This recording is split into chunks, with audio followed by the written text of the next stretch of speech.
Hey there, friends. It's Codiak and Livid here, and today we have a special privilege of talking to Adam Brennecke, game director for Grounded. Adam, welcome to Legion Gaming. Thank you so much for taking some time to talk to us about the game. Thanks for having me. Yeah, it's my pleasure. So first off, I want to congratulate you and the entire Obsidian team on the launch of the game. Now, last we heard, over 1 million players had tried Grounded, and I'm just wondering if you can update us on some of those metrics.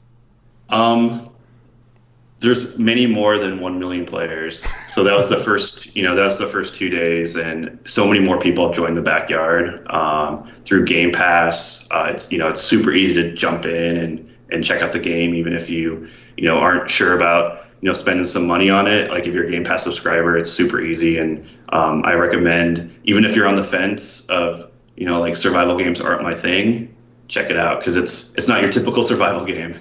Oh, for sure. So one of the biggest questions, we're just going to dive right in this, right? One of the biggest questions players have had since day one is about the house. Will we eventually be heading inside? And if so, can you give us a little taste of what that experience might be like in your team's kind of vision? Yeah, so we're definitely looking at all the feedback from people, and there's a lot of crazy ideas from our player base, and the team is definitely discussing all the different things that people are bringing up. So if you do have ideas, just shout it out, and we're listening. And I don't want to kind of show all of our cards of what we have planned. There's a lot of areas still in the backyard that we want to flesh out, and there's tons of stuff that just in the backyard itself. The house, maybe sometime we'll be able to explore the house.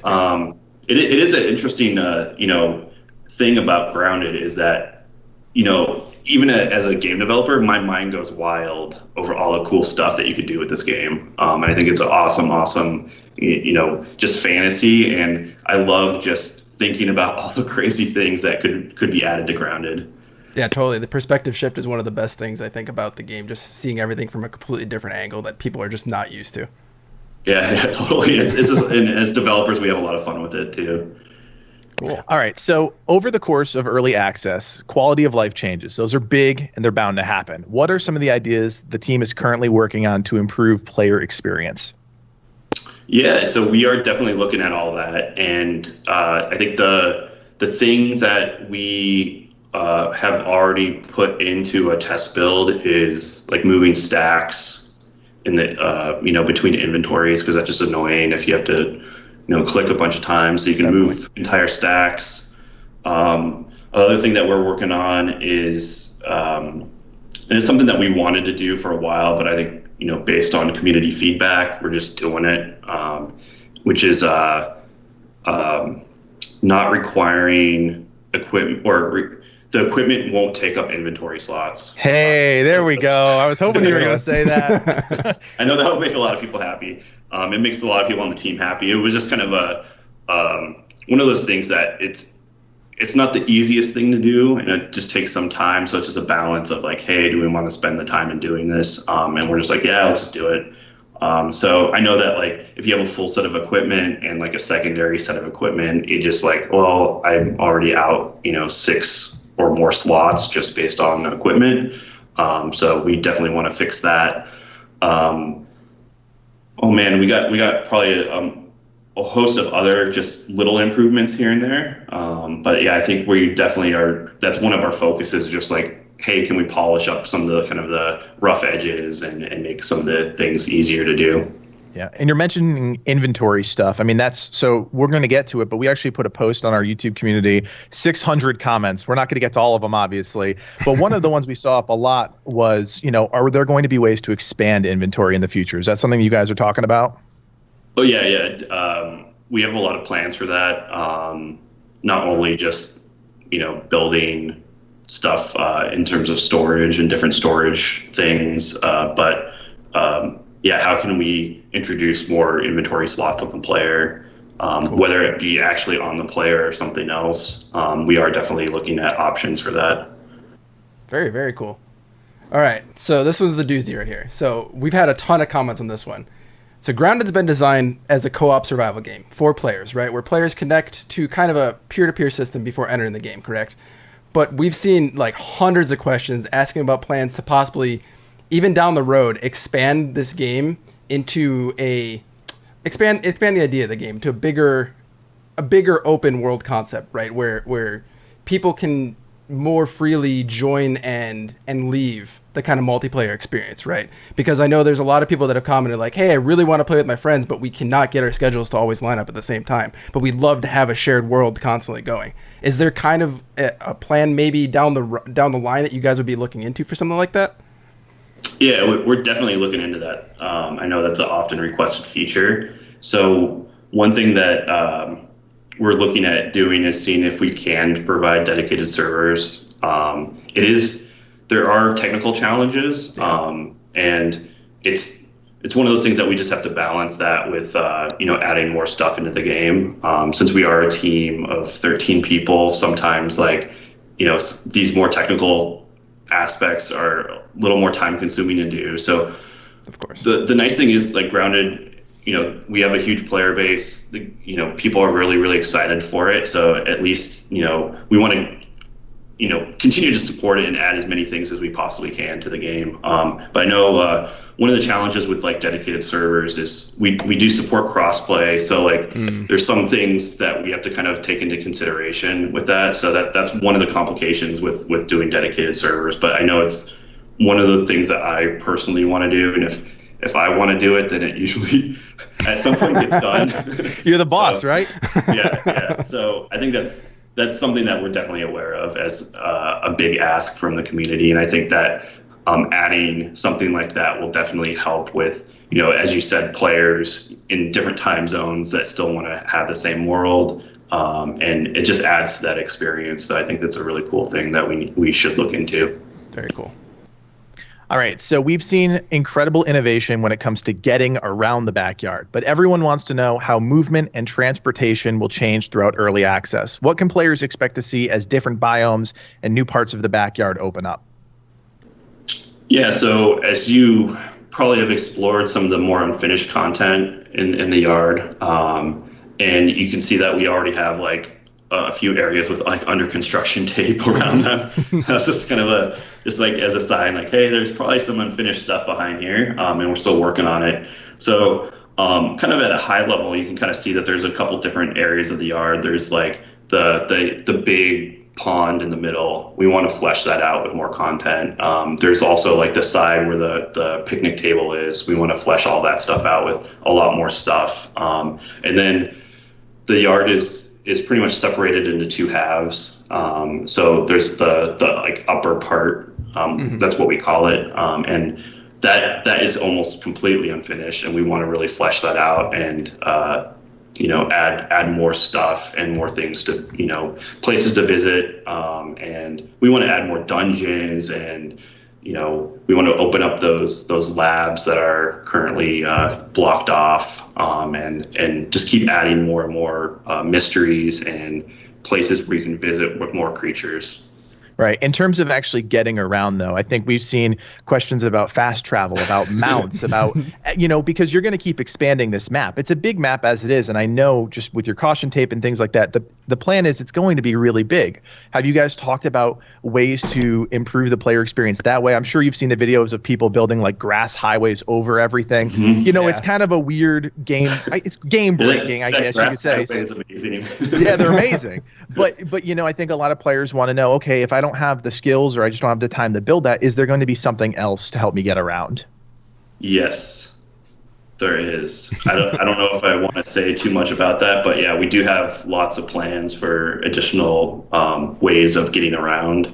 One of those ways is probably coming sooner than you might expect. And there are other things that eventually we would, we love to explore ideas and seeing if we can,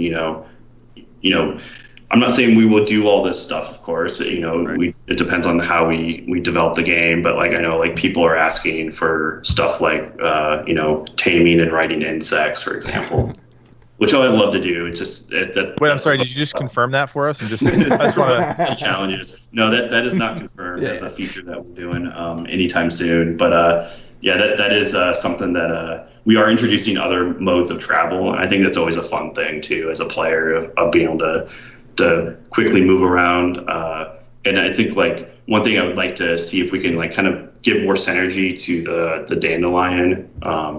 So like there's other ways of using that dandelion as well. So that's something that's interesting to me to see if we can kind of leverage that in different ways. Very cool. So a popular trend with early access games is for developers to release a roadmap. How will your team possibly keep fans informed about major developments, and is a roadmap something that your team is highly considering?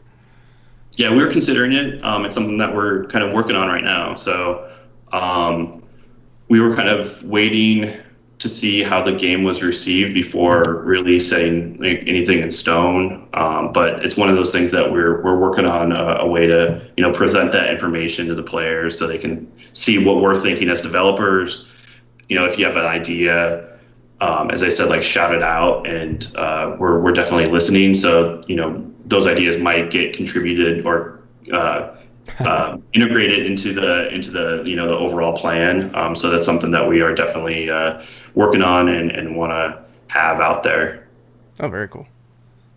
All right. So one thing we see across the community, it's a great idea, but we're going to get your thoughts on it, is dynamic events, things that will drastically change the backyard or the player experience.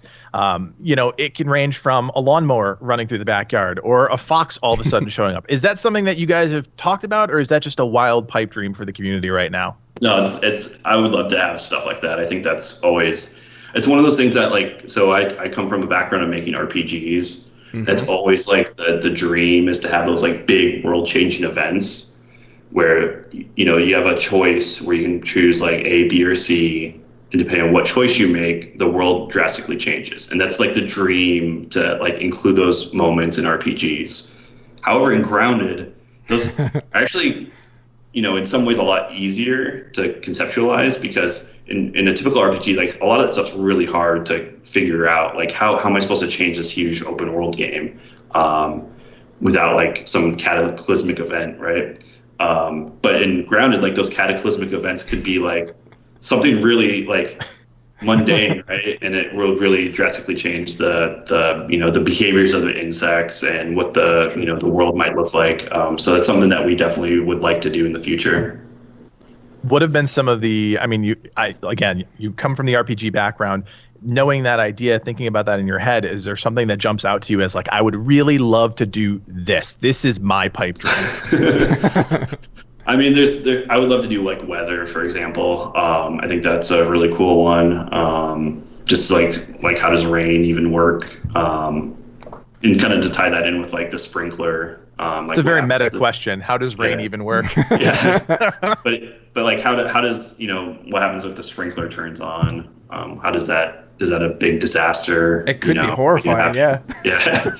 So there's stuff like that that I would like to. There's a bunch of other plans and a lot of these are just ideas at this point. So we'll see how they actually turn out in the end game. But I think those things are really, really cool, and we want to explore how to integrate that stuff into the game. Cool. All right, so we're gonna shift gears a little bit, and we told you before, we got like over 650 responses on our community post. There's just so many people that just have so many questions that they want to find out about this game because they're just so passionate about this. We love this game, right? So we're gonna quickly run through just a couple of their ideas and just get some like quick like gut reactions, just your initial thoughts on these kind of things, just see what you think about them. All right.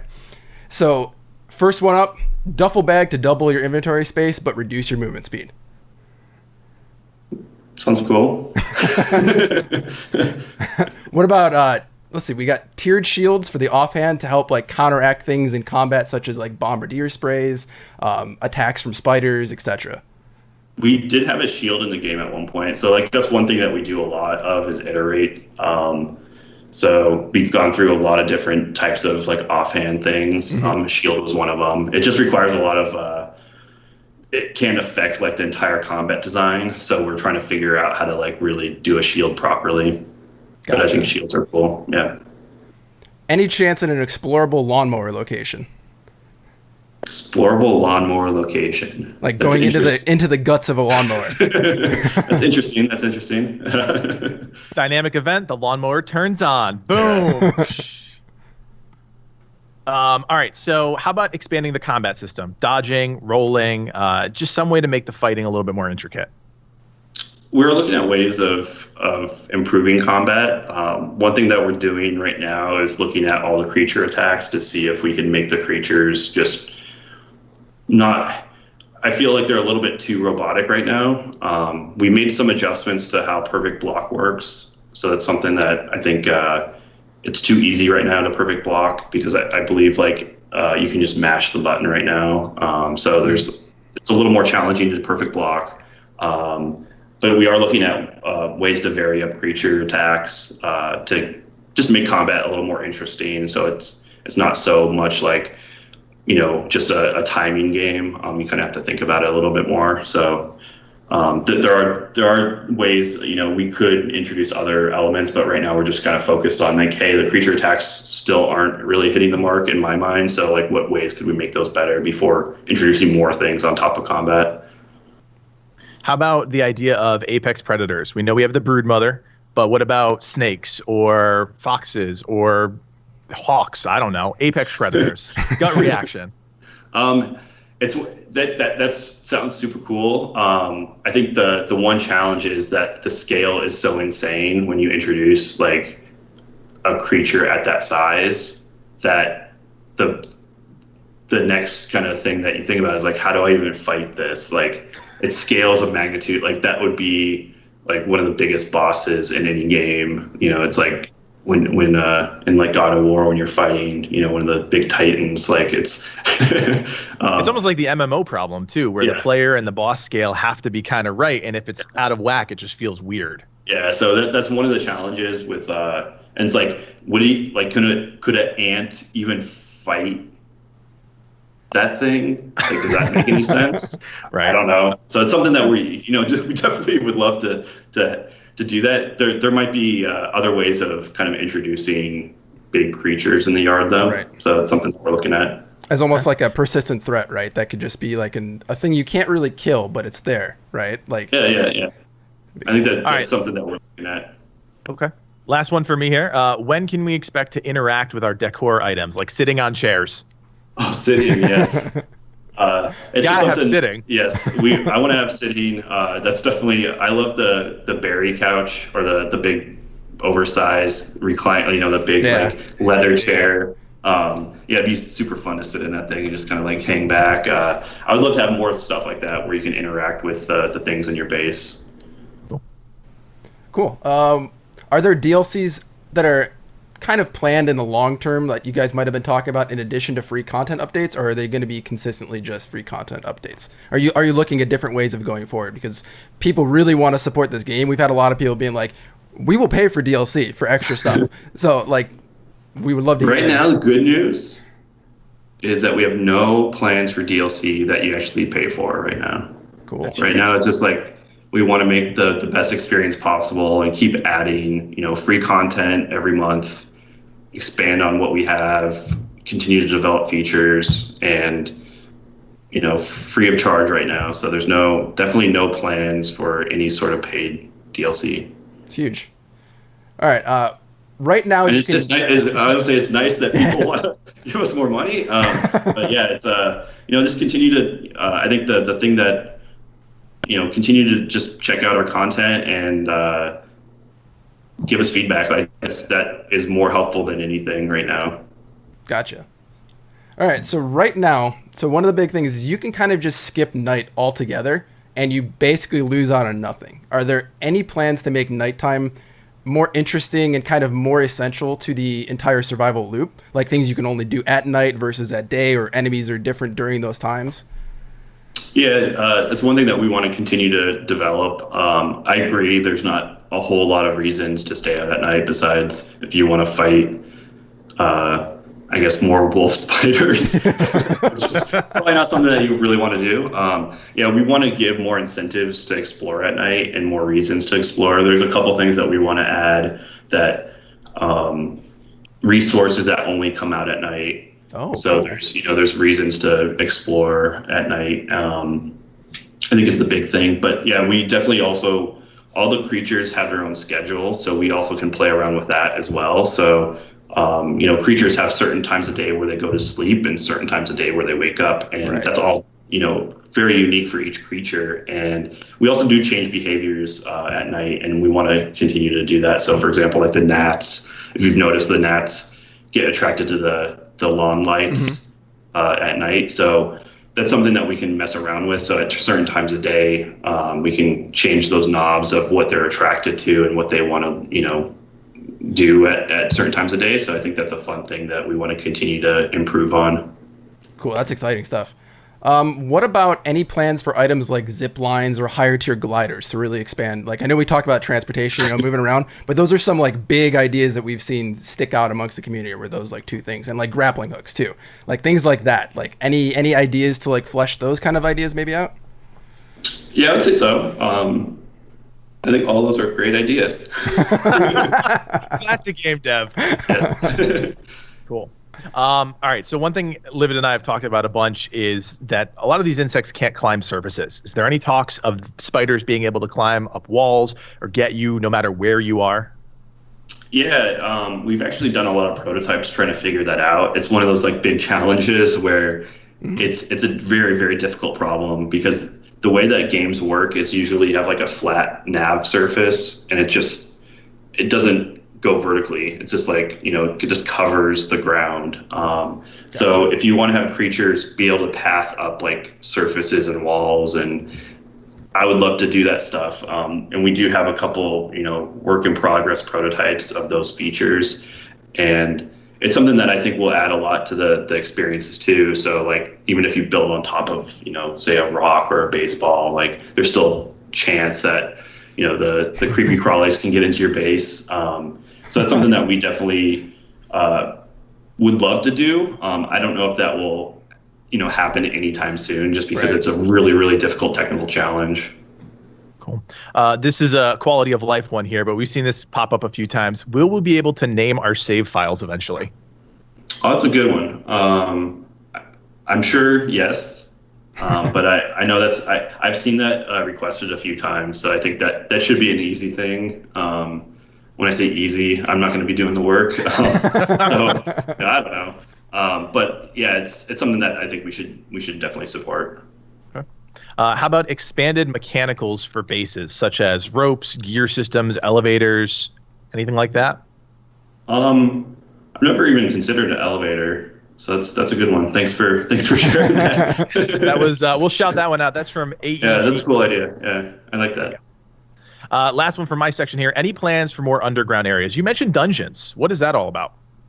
Yeah, so again, like I make RPGs throughout my career, and like that was we can just call them dungeons. So like the anthill, we want to make that like a dungeon experience where you have to group up and prepare to go in there, similar to like if you're going into a dungeon in a Dungeons and Dragons game, and we want to give more of those areas to explore and more rewards in those areas. So that's something that, it's an extra level of I feel like depth to the game, where like you can have like cool underground environments as well as all the stuff above ground. I think that will add a lot of cool gameplay, and we want to continue to add more to those spaces. Oh, for sure. So what's the possibility for secret quests added outside of like the main missions themselves? Like we know we have some little secrets scattered throughout there, like the rotten larva blade and the rotten bee armor, stuff like that, kind of like hidden about, right? But what do you have any ideas for plans for expanded quests, like things you'll discover into, and there's like a whole nother chain that might unveil there? Oh yeah, we're working through that stuff right now, and we want to just continue to add to the mystery of the game, and sprinkle more and more stuff.